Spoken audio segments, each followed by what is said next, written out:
There's nothing really that Bale can't do at this point. Play a hero? Check. Play a villain? Check. Everything in between? Undoubtedly check too. But Bale had one role that he wanted everyone to know was his, and he wasn't afraid to shove the likes of Ewan McGregor out of the way for it. We're talking about our boy Patrick Bateman from American Psycho. Starting off, Christian Bale called the dibs on his corpo villain role. Lots of Christian Bale cinematic productions stand out as outstanding performances that many actors want to achieve in their careers. Many viewers consider his actual breakout role as Patrick Bateman in American Psycho, with Reese Witherspoon and Jared Leto, to be his finest portrayal to date, probably since the 2000 picture based on Bret Easton Ellis's novel of the same name is still highly appreciated 2 decades after its theatrical premiere. And today, the internet is loaded with memes from the movie too, with Bale walking around in his character in all sorts of funny environments. Give it a Google. However, it appears that other actors were interested in the character that Christian Bale finally portrayed, including Ewan McGregor and Leonardo DiCaprio, whom Bale supposedly warned not to take the job. Next up,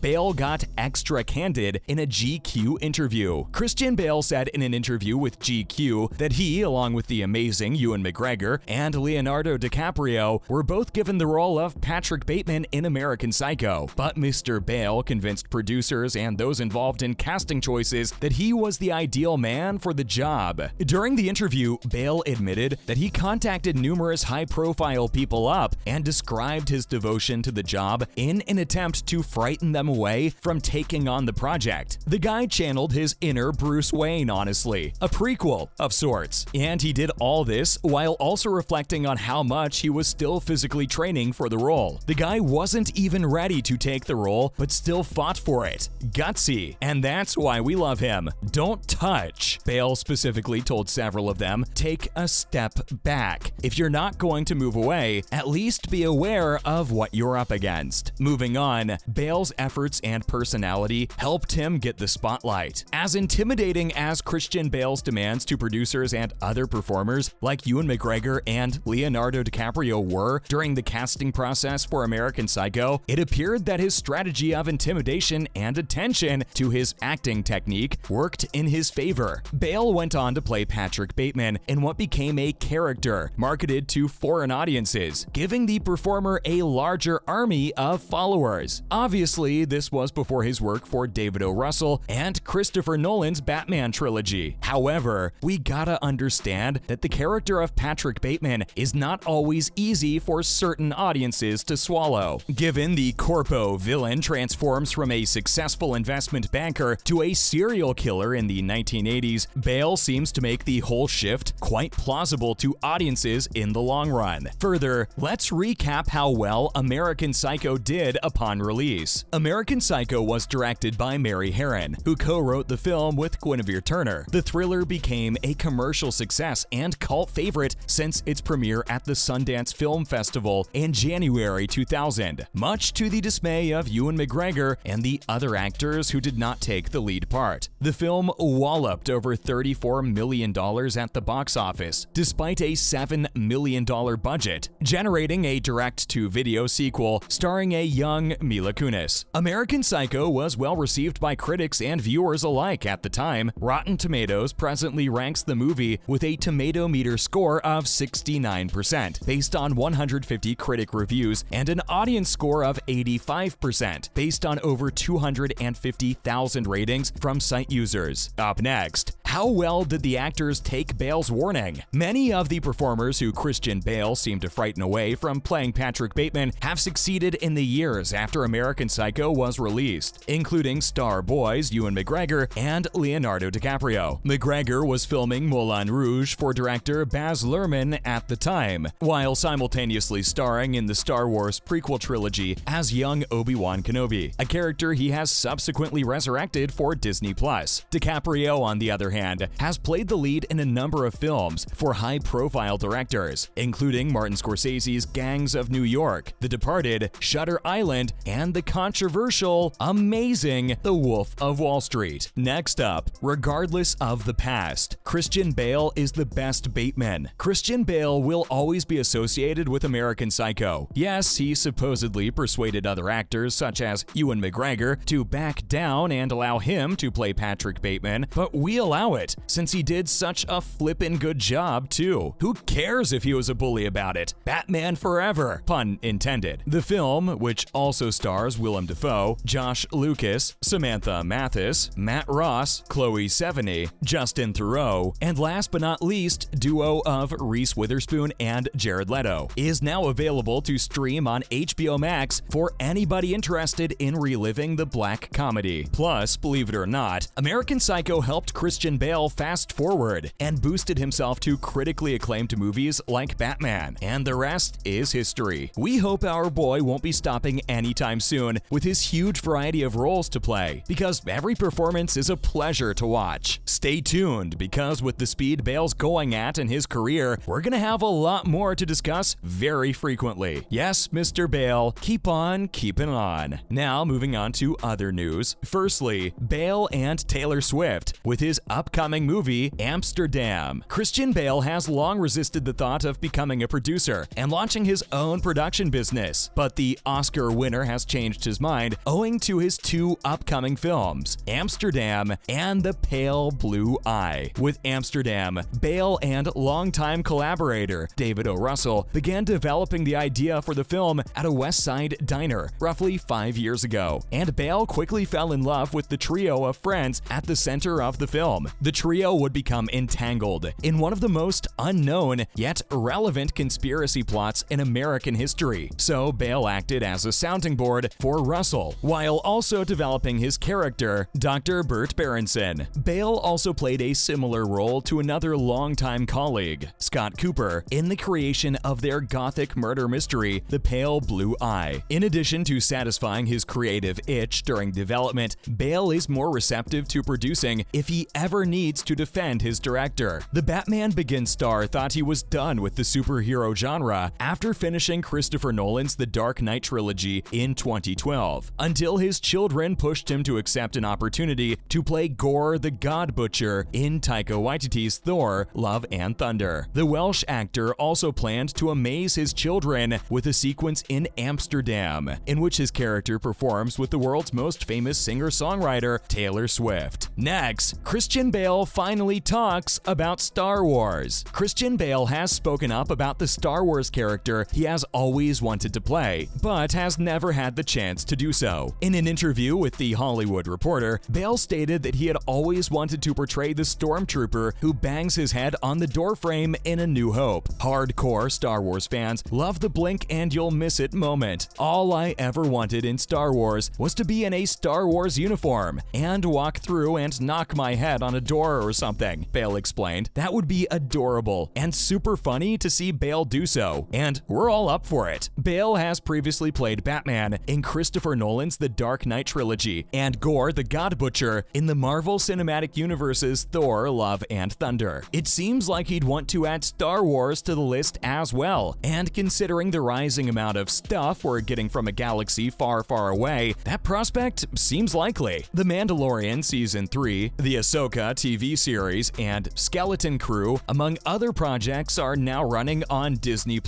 Will we ever see the Caped Crusader wield a lightsaber or blaster? Only time will tell. Finally, Bale had to isolate himself from Chris Rock during filming. Christian Bale, a frequent method actor, has little trouble transforming into his personas on set. However, in his most recent picture, David O. Russell's Amsterdam, he encountered a stumbling block: his co-star, Chris Rock. Bale claims that the director had Rock tell him some anecdotes on site, but Chris is so bloody funny that he couldn't get into character. Rock is known to be an absolute blast around people, and his movies are a big proof of that. The only thing that would have put a slight dent in his funny is the moment he had in the Oscars with Will Smith, but that's more or less water under the bridge. We can't wait to see the chemistry between Bale and Rock in Amsterdam. him. And hope you're as excited as we are. That's a wrap for this video. Do you support Christian Bale in butting off fellow stars to take up roles? Were his actions justified considering how the movie turned out? Let us know in the comments below. It would be awesome if you gave this video a thumbs up, and please don't forget to subscribe for more scrumptious videos like this. See you in the next one.